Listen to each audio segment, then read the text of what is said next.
Hello ladies and gentlemen of YouTube, my name is Dietrich and this is a 2024 Nissan Kicks S. This base model Nissan Kicks is one of the least expensive subcompact SUVs you can currently buy. This particular car has an MSRP of just under $22,500 with the factory destination charge, but before any accessories that you may put on it. And what I'm going to do for you today is review this car to see if that low price tag actually equates to a good value. So we're going to go over the styling on this Nissan Rogue. We'll have a look at the engine and the transmission. We'll measure out the cargo space. We'll check the passenger room. We'll look at the interior features. And last, but certainly not least on this car, we will go over the safety features. I'll just give you a spoiler alert, that's where this car really shines. And as always, if some of that sounds interesting to you and some of it doesn't, check the description below for timestamps. So we're going to start with the styling, and I have to be honest, I think this is one of the new Kicks' weaker points. I really don't like the proportions on this car, the way that the rear end kind of juts out, and then especially the front, how the part where the headlights kind of falls away from the hood, it all kind of makes it just look sort of bulbousy and cheap to me, which I can kind of forgive because it is an inexpensive car. You do have the floating roof line, which I kind of like. That's the black A, B, and C pillar to make the blue roof stand out on this particular electric blue model. And this is the first brand new 2024 car that I've reviewed with honest-to-God hubcaps. That's kind of funny. I suppose that's a styling thing. Of course, if you get the more expensive and upgraded Kicks models, then you will get alloy wheels on it. But this particular car is still new, that there is still some factory plastic on one of the wheels underneath those hubcaps. So this really is a brand new 2024. Now we're going to have a look under the hood and talk about the engine and transmission. All new Nissan Kicks models come with the same powertrain. You are looking at a 1.6-liter dual overhead cam inline 4-cylinder engine. No turbo, no hybrid, no tricks, just 122 horsepower and 114 torque. I will say those numbers don't sound impressive, but this engine does offer a little bit more performance than it would look like it should on paper. All Kicks also come with the same transmission, what Nissan calls their X-Tronic CVT transmission. Of course, there's plenty of hate for CVT transmissions on the internet. I personally don't mind them, and I feel like the transmission in this car does a good job of keeping it in the power band and squeezing the most performance potential out of this relatively small engine. One other thing I'll note under here is somehow the battery still says Renault Nissan on it. I guess the ghost of Carlos Ghosn has not quite gone away yet, so that's an interesting artifact under here.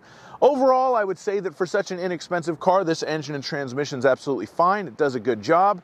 It almost hit its EPA fuel economy estimate on my highway miles per gallon test. It just missed it, but this is a very green engine. I think it has, I don't know, less than 400 miles on it right now, so the fuel economy should pretty much be as advertised once you get it broken in. Now we are going to measure out the cargo space, so we will open the rear hatch, get our laser tape measure, and do just that. The length of the rear cargo area from the bottom of the back seat with the seat up to the back of the cargo area is 2 feet and 10 inches. The maximum width of the cargo area at the rearmost portion of it, which gives you kind of a small golf club hole there, but the width of that part is 4 feet and 1 inches. The width of the cargo area at the narrower point in between the wheel wells from there to there, 3 feet and 2 inches. The length of the cargo area with the second row seat folded down is approximately 4 feet 11 inches. I say approximately because that's the measurement to the back of that front seat, so it does kind of depend on where you have that adjusted. But it should be noted that you are not even anywhere close to any kind of a flat load floor in here. So that does kind of take away some of the practicality of the cargo area, but that's what it is. The height of the cargo area from here down to the cargo floor, 2 feet and 11 inches. And if you need to lift something into the back of your Nissan Kicks, you will need to lift it 2 feet and 5 inches off of the ground. And we'll have a look around the cargo area here. You do have kind of like some grocery bag hooks on either side. And then under these carpeted guys, you have some cargo hooks right there that you could use. And underneath here, we do have a temporary use spare tire and some tools. So that is the cargo area in a 2024 Nissan Kicks S. Now we're gonna have a look at the passenger space in this car, and for this test I use myself. I'm 6'5", so let's see if I can sit behind myself in a relatively small Nissan Kicks.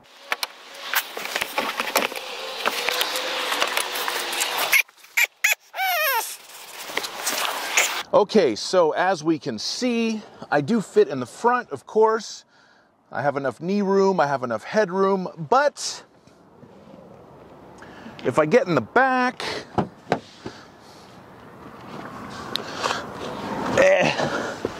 I just don't quite fit here. I don't have enough knee room, I don't have enough headroom. Again, how often are you gonna have somebody who's 6'5" sitting behind themselves in your car?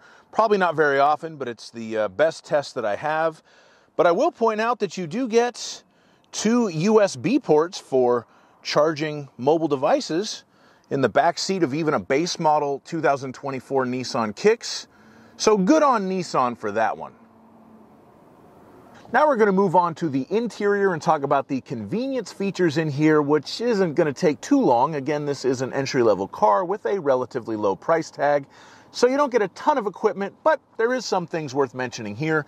You do have push-button start. However, you don't have keyless access, so you still need to hit the buttons on the keys to unlock the door, but you just hit the button inside of the car above the shifter to start the engine. That particular shifter is what Nissan describes as a painted shifter with chrome accents. I see the chrome accents, but I don't see any paint on that shifter, but that's what they call it. We do have a 7-inch touchscreen with Apple CarPlay and Android Auto included as standard.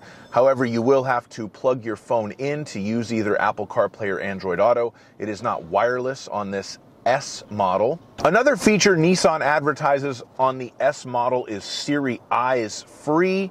So the way that this works is if you have an iPhone hooked up to the Bluetooth but not plugged in for the Apple CarPlay, you can hold the little talkie face button on the steering wheel for a couple of seconds to activate Siri and do whatever Siri is able to do for you. And I will demonstrate that now. Play Stupid Doo-Doo Dumb by Mac Dre. Here's Stupid Doo-Doo Dumb by Mac Dre, Mac Mall and Miami.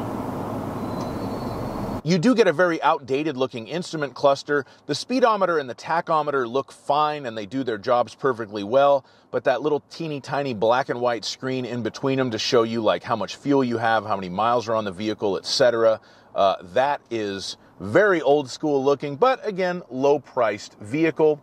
Nissan's website says you have to move to a higher trim level to get a center console armrest with storage. However, the S model does come with a driver's seat armrest, and there is some storage under there. So if you're thinking of upgrading to an SV just for the center console storage, you do get some in an S, so save your money. So last but certainly not least, we're going to talk about the safety features, because this is really where Nissan spent their money on the Kicks S model. All Kicks S for 2024 come with the forward collision warning, the automatic emergency braking with pedestrian detection. So if it sees a car or a pedestrian in front of you and you're not reacting to it and it thinks you're going to hit it, it'll beep at you first to tell you to stop, and it can hit the brakes on its own to try to prevent the collision or at least lessen the severity of it. You have lane departure warning, so it'll shake the steering wheel if the car's camera thinks that you're drifting out of your lane. You do have blind spot monitors, which are the little orange lights in the rearview mirror that'll light up when there's a car in your blind spot. That system also does the rear cross traffic alert, so when you put it in reverse, it will beep at you if there is a car crossing your path when you're backing up. And amazingly, you even get rear parking sensors and rear automatic braking. So again, when you're backing up, this car will beep at you if you're getting close to something, and it can even hit the brakes when you're in reverse if it thinks you're going to hit something. And you have high beam assist, so it'll turn on your high beams when you're on a dark road and turn them off when somebody else is coming. This really is a comprehensive set of safety features, especially on such an inexpensive car, and I give Nissan kudos for including it at this price point. Thank you so much for watching my video on this 2024 Nissan Nissan Kicks S. I was actually pretty impressed with this little car overall. I would say it exceeded my expectations. And for the price point, if you're on a bit of a tight budget and you're looking for a brand new car, you could certainly go further and do a lot worse than a new base model Nissan Kicks. Please leave me a comment, tell me what you think of this car, hit that like button, subscribe to my channel, and have a great day. Bye-bye.